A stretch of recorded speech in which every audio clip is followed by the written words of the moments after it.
I definitely think a trend we're seeing today is that people are looking to be smelled before they're even seen or noticed. So one trend is the rise of scent layering, which has existed for many years, especially in the Middle East. That's happening at a high pace now because consumers are looking to stand out from each other.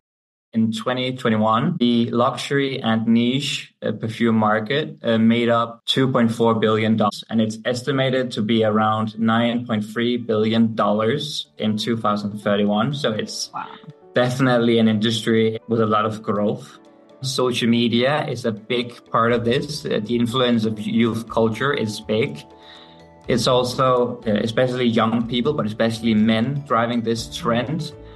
Similar to what we've been seeing for decades within other categories of luxury products.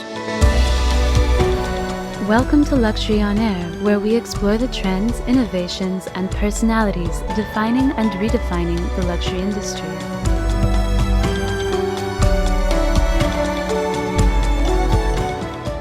Hello and welcome to a new episode from the Luxury on Air podcast series. Today, I'm excited to speak about the very high end of perfumery with TMC Nordic, the premier beauty and cosmetics distributor in Scandinavia with a focus on clean and natural products. Live from Copenhagen, where TMC Nordic is headquartered, is my guest from today, Marcus Nymand, who is the niche fragrance strategy manager at TMC Nordic. In this episode, we will unpack the fragrance market, the role that niche fragrances play in that market, what a niche fragrance actually is and how it is produced, how the industry navigates the current ESG landscape, and what is on the horizon for niche fragrance brands. Welcome, Marcus, to the show. We're absolutely thrilled to have you here today to dive into the world of niche fragrances. Thank you so much. Thanks for having me. It's a pleasure. Marcus, you have your own blog on LinkedIn. We're actually going to promote it in the show notes. And in your latest post, you say that niche fragrances have stepped out of the shadows of mainstream scents to become the new luxury in fragrance. Demand for these artisanal brands has skyrocketed and the market is starting to catch up. So can you give us a couple of numbers, some statistics about what is happening in that market? For sure. First and foremost, a study by, I think it was Business Research Insights, showed that in 2021, the luxury and niche perfume market made up for around, $2.4 billion. And it's estimated to be around $9.3 billion with a CAGR of around 15.5% in 2031. So it's definitely an industry with a lot of growth. Marcus, these are amazing numbers. Actually, the fragrance market is outperforming many other luxury industries as it looks from these growth rates. So what are the reasons for this tremendous growth? So there are many drivers behind this growth. For one, social media is a big part of this. The influence of youth culture is big. It's also especially young people, but especially men driving this trend. Similar to what we've been seeing for decades within other categories of luxury products, such as watches. So what happens as we consume luxury products? We slowly start to develop domain-specific competencies within these luxury categories. So we go from being novices or beginners towards becoming experts and connoisseurs. And it's a lot of the same that we're seeing in niche fragrance.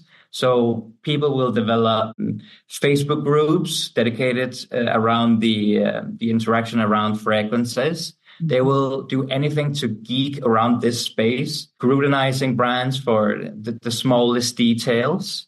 They will have collections upwards of 500 fragrances, which is insane when you think about it. But as in all other luxury categories, they say luxury starts when logic stops. Whereas luxury watches and luxury wines and luxury cars are really expensive, and you usually have to wait a long time to actually access these products. Niche fragrances are way more accessible at a price which is very lucrative for especially Gen Zers looking to buy into a more accessible form of luxury. That is really interesting. Just a side note, is there any secondary market for high-end fragrances, or is there absolutely no resale value? So that's a good question. I've actually recently been analyzing some of the resale platforms that especially take place on Facebook groups. So I think what we're seeing is that the brands and products that sell well through the resale market are those with a certain brand equity. It's usually those vintage fragrances sell really well also, limited editions. So in general, if you have bought a niche fragrance and you're looking to resell it, you're probably looking at, you're just having sprayed 1 or 2 sprays, you're probably looking at having to realize a 20% loss in general. But I mean, as we see, there is a secondary market for almost everything if there is enough, let's say, connoisseurship or artisanal value around. Is that correct? Yeah, for sure. Yeah, 100%. Yeah, that brings me already to the next point because, I mean, we're going to help our listeners to become a little bit more connoisseurs about perfumery.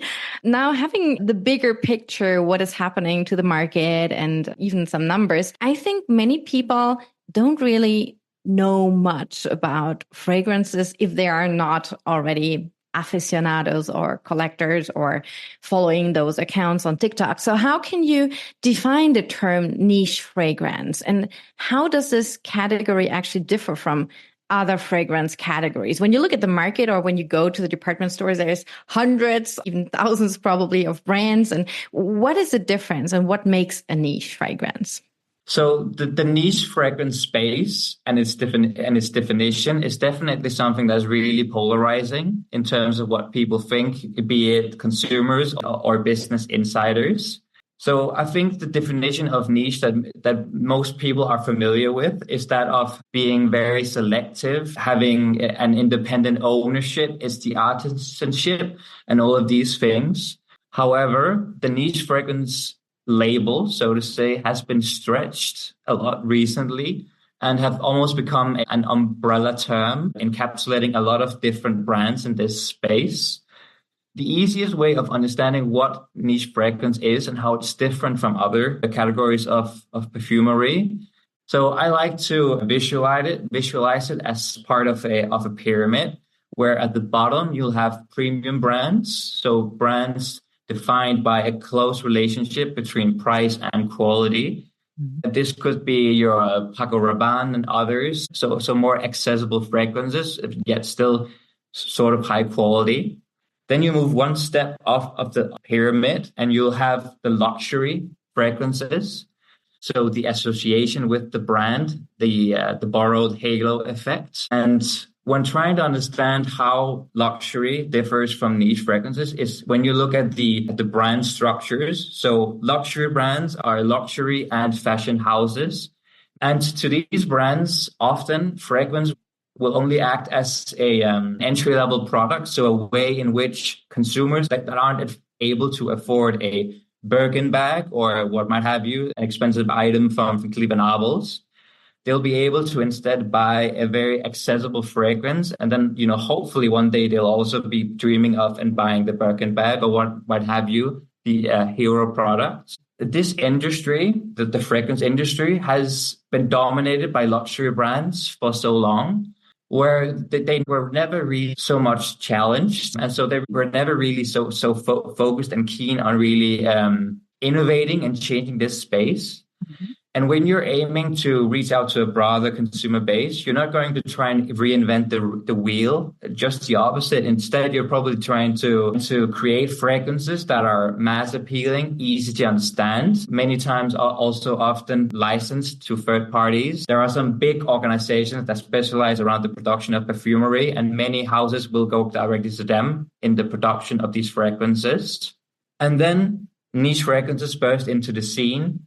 These are first and foremost perfumery houses, meaning that perfumery is their core product. This allows them to have a culture where they are able to dive deeper, to really innovate and create something that people haven't smelled before, being really focused around all of these things. The supply chain used to be something that was very secretive in this industry. We wouldn't really know anything about the creative processes. We'd only witness the end products. So what niche fragrance brands did, we spoke of being vertically integrated before. What niche fragrance brands did was that they used their supply chain as a branded supply chain, almost as a competitive advantage. taking the consumers closer to the brands, the people, the noses, the artisans, and all of the creative processes behind. And then when you have these two opposites, so the luxury and niche fragrance brands opposite of each other, there are two different, very different cultures will emerge. One being very conservative, not very adventurous, and perhaps stagnant to some, whereas the others is more innovative, focused, and authentic. And that's perhaps the biggest difference between niche fragrance and luxury brands. It's the perceived authenticity and focus that comes from being a fragrance first business. That's a long story, kind of short. So if I understand you correctly, in your pyramid, there are 3 tiers. Yes. The lowest tier, you were mentioning some names like Paco Rabanne and Tommy Hilfiger, I guess, would figure there too. Like those premium brands who have their extensions into fragrance, probably rather industrially produced, if I understand you correctly. And then the second tier would be the classic luxury maison who also extend into perfumery. But here we talk about Hermès Terre d'Homme, for example, or Dior Sauvage, or Bulgari Men in Black, or Chanel Bleu, or Chanel No. 5, which also are really icons, but it is not those maisons' core competence, because their core competence is either fashion or it is leather goods or jewelry. Is that correct? Exactly, yeah. And then the top tier, which is where we are with the niche fragrances, is where perfumery is the core competence, where, as you said yourself, fragrance first, scent first, with an artisan with a nose at the top who is creating this innovative and unequal scent. Are the brands who are at the top of the pyramid? So I think I'll mention the ones that has the largest markets, that has the biggest market shares of this space. And that would be Parfum de Marly from Paris. It would be Creed from France and England. It would be MFK, also from Paris. It would be Amouage from Oman. Kilian from Paris. Montal and Mancera from Paris. And then it will perhaps also be Snihilo from Paris and Nishane from Istanbul. Those are some of the prime brands that make up that have the biggest market shares within this space today, because a lot of the smaller brands are fighting for smaller portions of the space. It's actually very interesting to see that they're not only all coming from Grasse from France, but they're really international players. Like we have England, we have France, of course, but we also have Turkey and we have Oman. We have really an international supply chain of those high-end brands. What price tag are we talking about? So I told you earlier that the niche fragrance label had been stretched in terms of its meaning. Once it was about premiumization, trading up, higher in prices. However, an interesting case study would be Montal and Mancera, 2 sister companies, instead creating products that are of niche quality, to many in terms of the scent profiles, yet very accessible in terms of their pricing, retailing at around 130 euros per 100 ml, which is a very accessible price in comparison to others.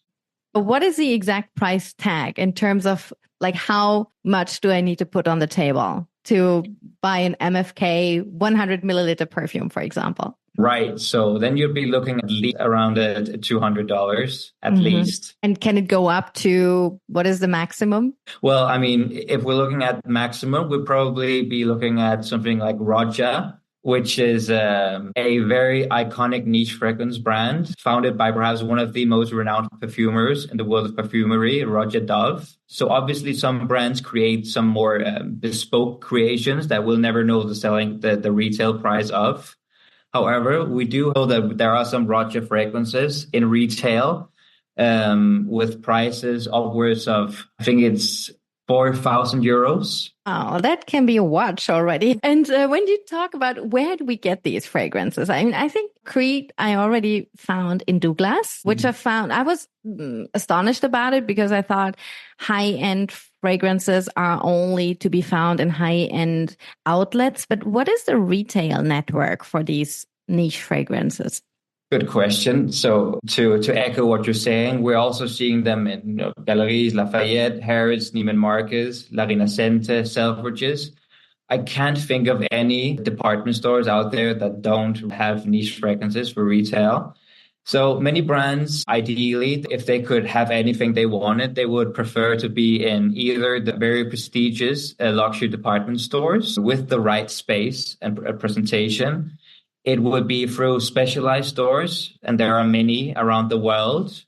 However, in reality, in order to stay in luxury, as with all other luxury businesses, you have to grow in order to survive. And being too selective in terms of your placement will not always be realistic. So we are seeing many brands having to, in order to sustain their growth, they'll also be retail through perfumeries. However, then they'd ideally be if flagship stores and others with some elevation and luxury element to them. So you as TMC Nordic, you're also a strategic partner for those brands, right? To really consult them where to place their products and where to rather not go to keep the brand equity intact, but having a large enough reach to have the critical mass to actually go into and make profits. Exactly. And I think that's the biggest existential crisis many niche fragrance brands suffer from. It's the authenticity, which is what gives them the competitive advantage over their counterparts in luxury.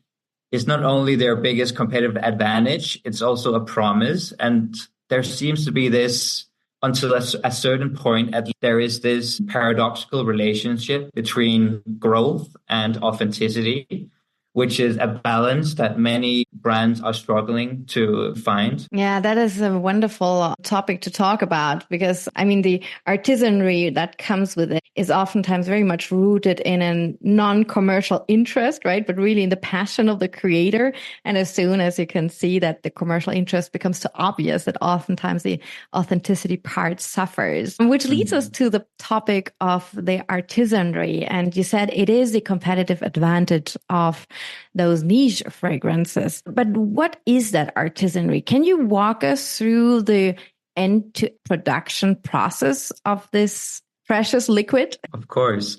So it will obviously differ a lot depending on the brand structure and strategy. Some brands are so fortunate to have an in-house perfumer working for them. Others will have the authenticity of the creator, brands such as Roger, through Roger Dove, the perfumer.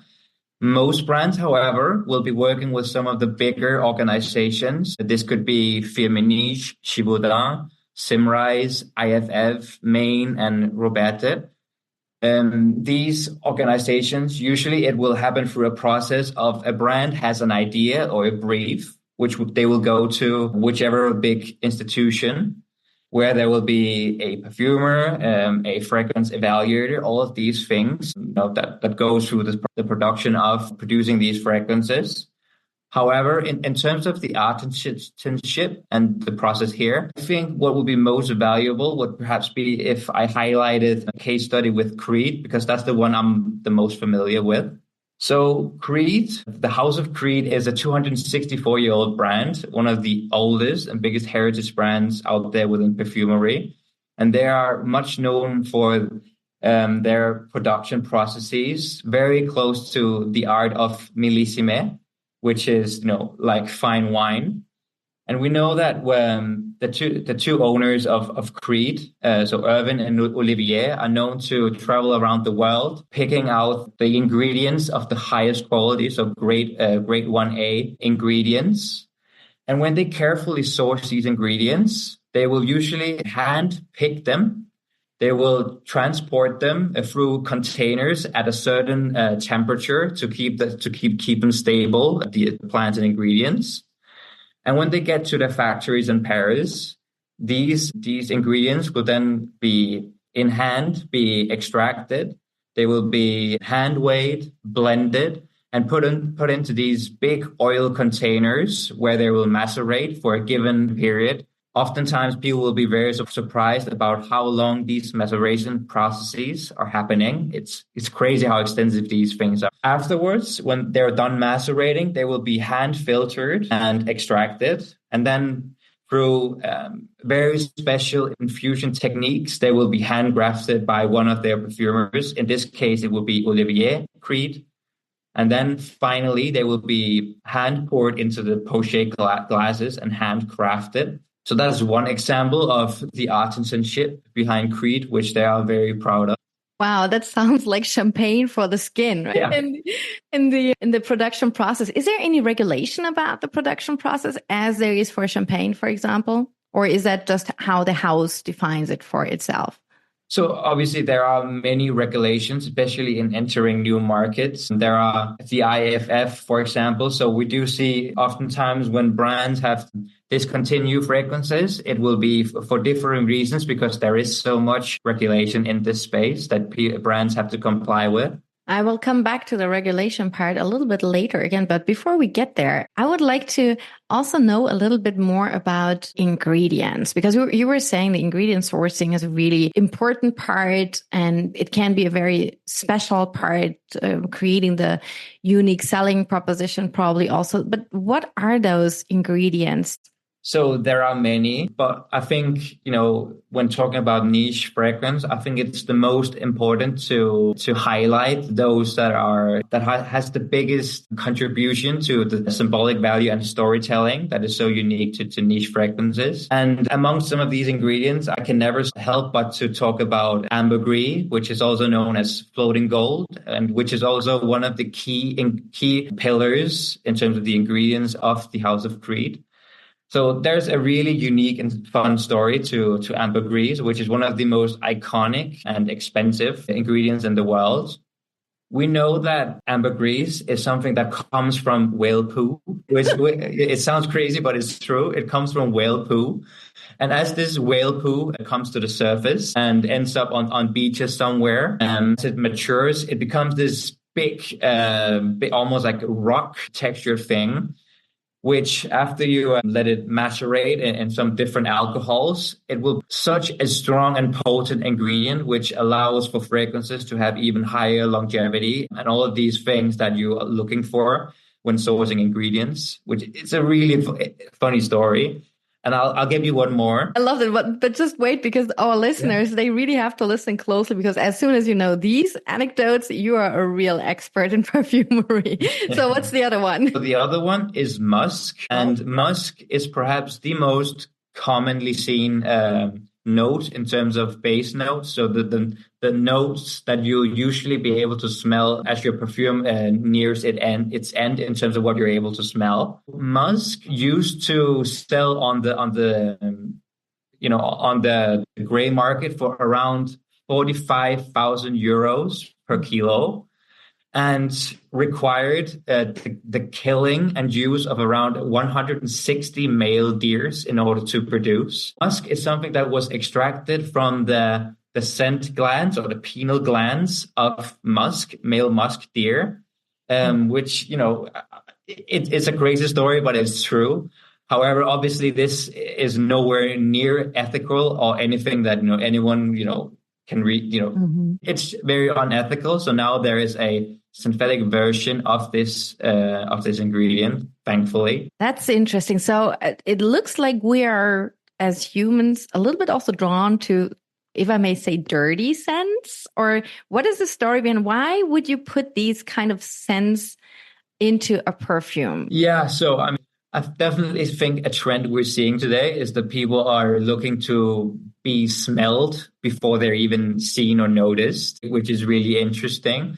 And so as people get into this space, we'll usually see this journey where they move from more mass appealing, easy, almost whispering scents to sometimes very polarizing and animalic scents, which is a very interesting dynamic. Another interesting side note around this industry is that oftentimes the brands and products that are the most niche are usually also the ones that are the most polarizing and has the smallest market size.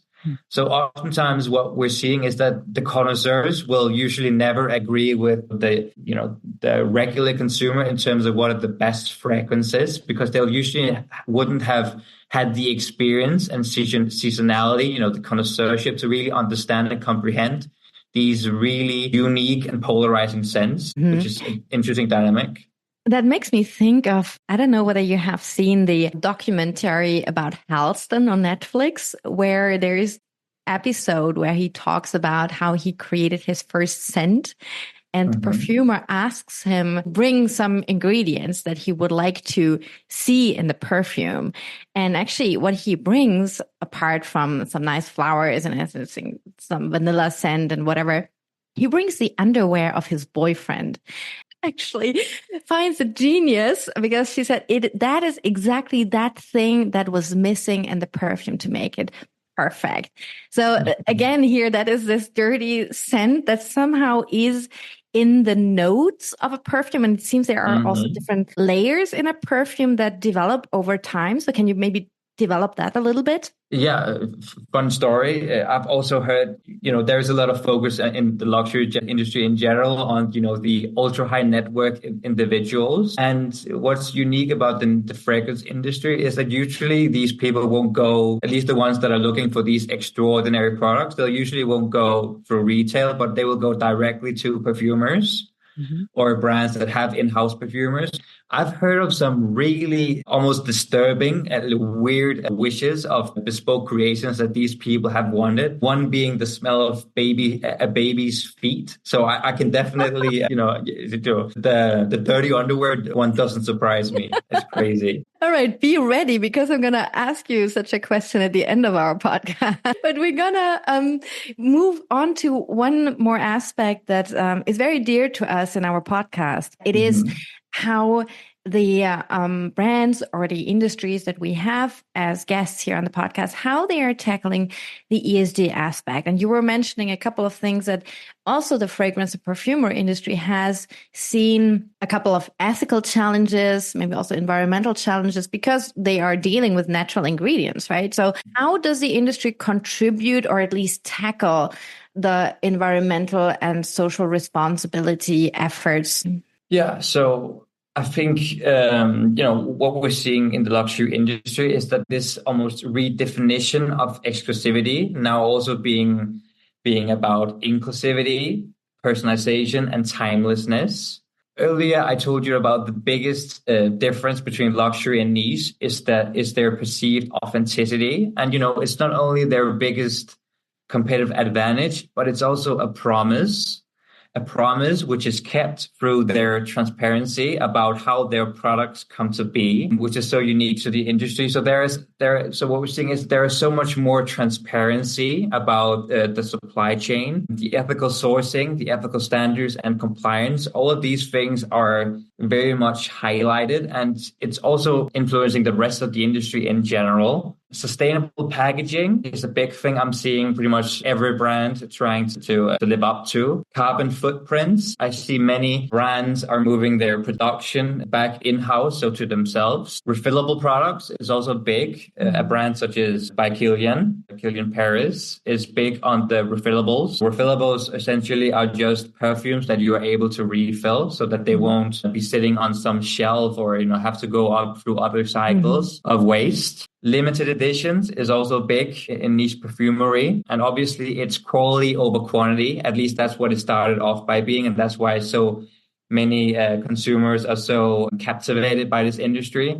It's the enduring products with true meaningful stories, bringing people together. Yeah, and then you also mentioned the use of synthetic replacements, for example, for certain ingredients like musk, right? To avoid these ethically questionable ingredients in the perfumes. This is quite a lot of challenges that are out there, but it's true. Like when you look at the packaging, normally those bottles are huge, and it's really a visual part of the scent, or it's a whole experience with different senses.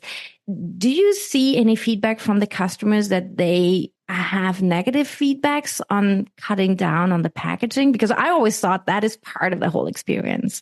Yeah, good question. I think it's true of all luxury products that consumers will appreciate these initiatives if they don't perceive that it will do anything to the quality of the products. And I've noticed many consumers, a big part of the buying experience is the opening of the product. So opening of the wrapping, so to say, that's a big part of it. However, I haven't come across it yet, at least not to a significant extent. So I see that there is a lot on the horizon and probably still more to do when it comes to ESG. But are there other trends on the horizon for the perfumery industry, good and bad ones, from your opinion? So we are seeing many interesting trends in the industry today. One thing, and I think that's the most important one to take away, is that with the emergence of niche fragrance brands, the whole industry in general has kind of been taken off guard.